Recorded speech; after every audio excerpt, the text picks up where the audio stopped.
Obiageli's journey to love and justice.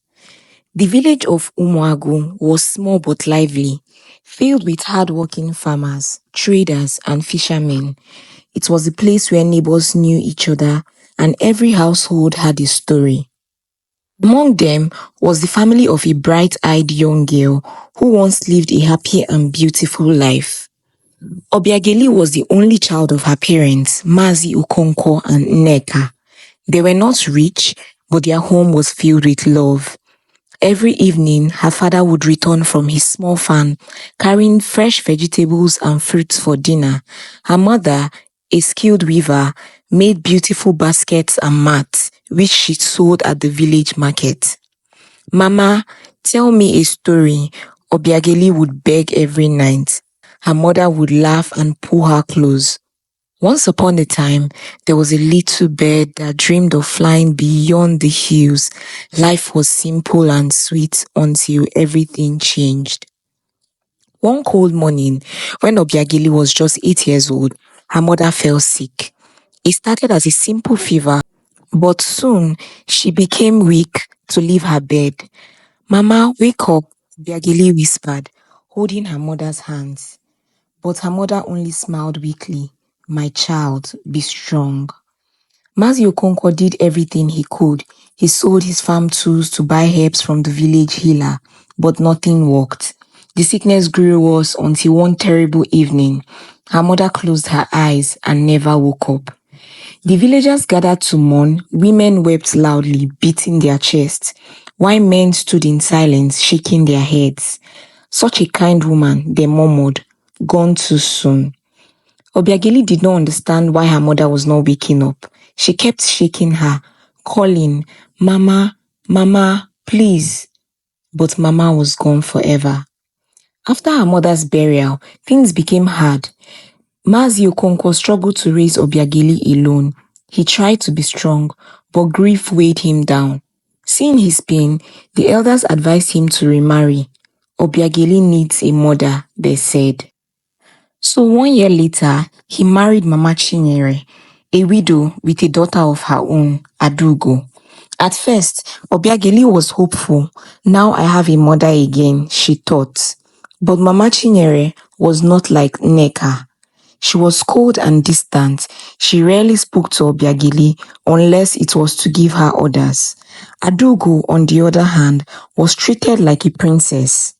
Obiageli did not understand why her new mother did not love her, but she tried to be obedient, believing that with time things would get better.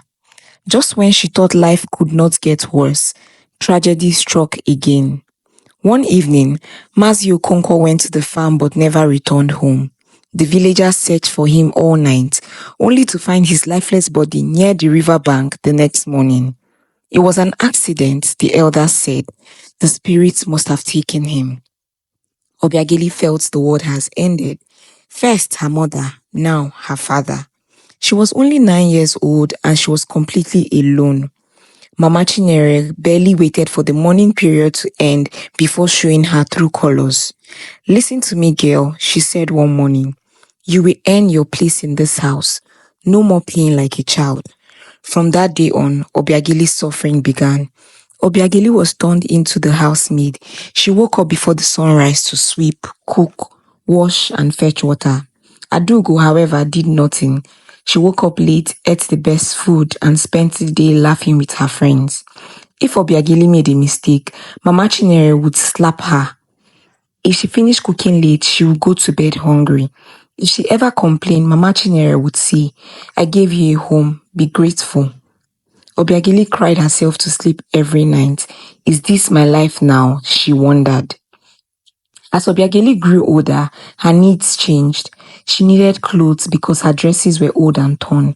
She needed pads during her period, but Mama Chinyere refused to buy them. "You are a grown girl now," she said. "Find your own money." Desperate, Obiageli started working in the village. She washed clothes for people, cleaned houses, and carried goods at the market. At first, the villagers pitied her. "That poor girl," they whispered. But soon, they stopped caring. At the age of 15, Obiageli had learned one painful lesson. No one was coming to save her. One day, a woman from the next village approached her. Obiageli, I know an old man who needs a housekeeper. He's rich and kind. The job pays well. Are you interested? Obiageli hesitated. She was afraid of working in a stranger's house, but she knew she had no choice. Yes, she said, I'll do it. That was the day her life changed forever. The old man was Papa Ifechukwu, a wealthy widower in his 70s. He lived alone in a large house. His children had moved away to the city, and he needed someone to take care of his home. From the moment Obiagili stepped into his house, she felt a sense of peace.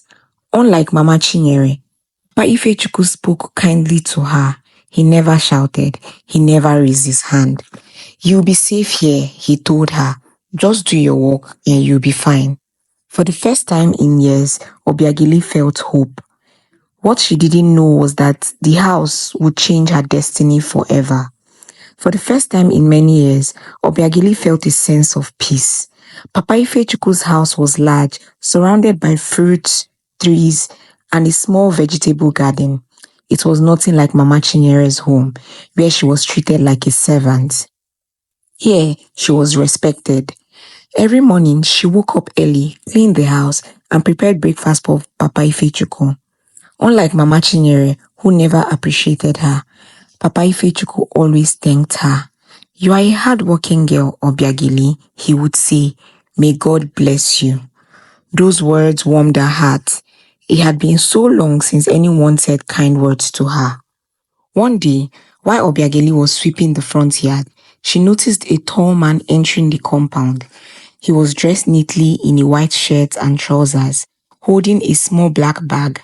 She quickly stepped aside, lowering her eyes. Good morning, sir, she greeted respectfully. The man smiled. Good morning. You must be Obiageli. She was surprised. Yes, sir. How do you know my name? Papa Ifechukwu's voice came from inside the house. That is Dr. Nonso, my doctor. He visits often.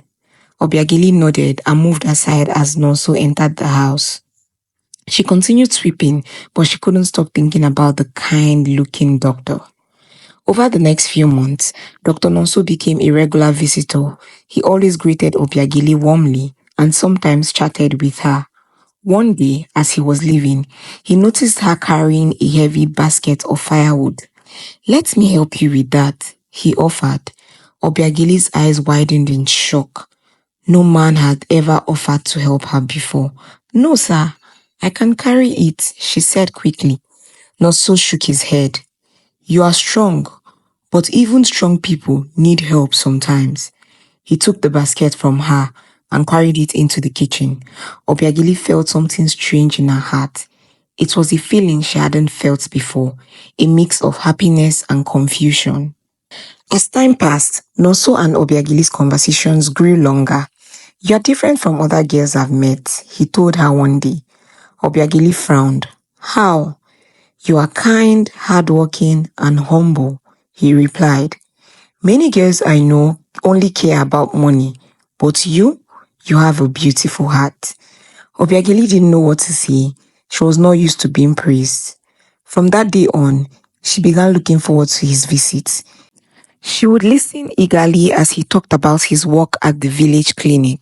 He would tell her about the sick children he treated, the pregnant women who came for checkups, and the old men who refused to take their medicine. Obiageli admired his passion. He was not just a doctor, he truly cared for people. One evening, after checking on Papa Ifechukwu, Nonso sat down beside Obiageli on the veranda. I have something to tell you, he said. Obiageli's heart began to race. What is it, sir? He chuckled. Call me Nonso. No need for sir. She nodded, feeling shy. I have grown to like you, Obiageli, he continued. You are different. I admire you. Obiageli's mouth went dry. Was she hearing correctly? No man had ever spoken to her this way before. She had always been the girl that people pitied or ignored. But here was Nonso, the handsome, educated doctor, telling her he liked her. I don't know what to say, she whispered. You don't have to say anything now, he said gently. I just wanted you to know how I feel. That night, Obiageli lay awake on her small bed. Her heart was full of emotions. Could it be possible that someone truly cared about her? For years, she had been rejected, insulted, and treated like nothing. But now, someone saw her, really saw her. She didn't know what the future held, but for the first time in a long time, she allowed herself to dream. Obiageli's heart was light as she walked home that evening. For the first time in her life, she felt truly seen. Dr. Nonso liked her. A man as kind and important as him had chosen her, not Adogo, not any other village girl, but her. She wasn't sure if this was love, but it felt like hope. It felt like a dream too good to be true. But she had no idea that her joy would soon be turned into sorrow. The moment Obiageli stepped into the house, she noticed something strange. Mama Chinere and Adugo were whispering in the corner, their faces dark with anger. She stopped, confused. Good evening, Mama. Mama Chinere turned sharply. Where are you coming from? She asked coldly. I just finished my work at Paifichuku's house, Obiageli replied. Adugu scoffed. Liar. We heard something interesting today. Obiageli's stomach twisted. What do you mean? Mama Chinyere stepped forward, her eyes burning with anger. We heard that a certain doctor has been visiting you. Not just visiting you. You have been chasing him like a desperate girl. Obiageli's mouth fell open. No, I haven't been chasing him. No, so. Ah, so you call him by name? Mama Chinere hissed. Have you no shame? Do you think a man like that belongs to a girl like you? Obiageli's heart pounded. Why were they so angry? He likes me, she whispered. Noso likes me, he said to himself. Mama Chinere and Adugo stared at her in disbelief. Then suddenly, Adugo burst into laughter. Did you hear that, Mama? She actually believes that Nosu likes her. What a joke. Obiageli's face burned with embarrassment. Mama Chinere stepped closer and lowered her voice. Listen to me, girl.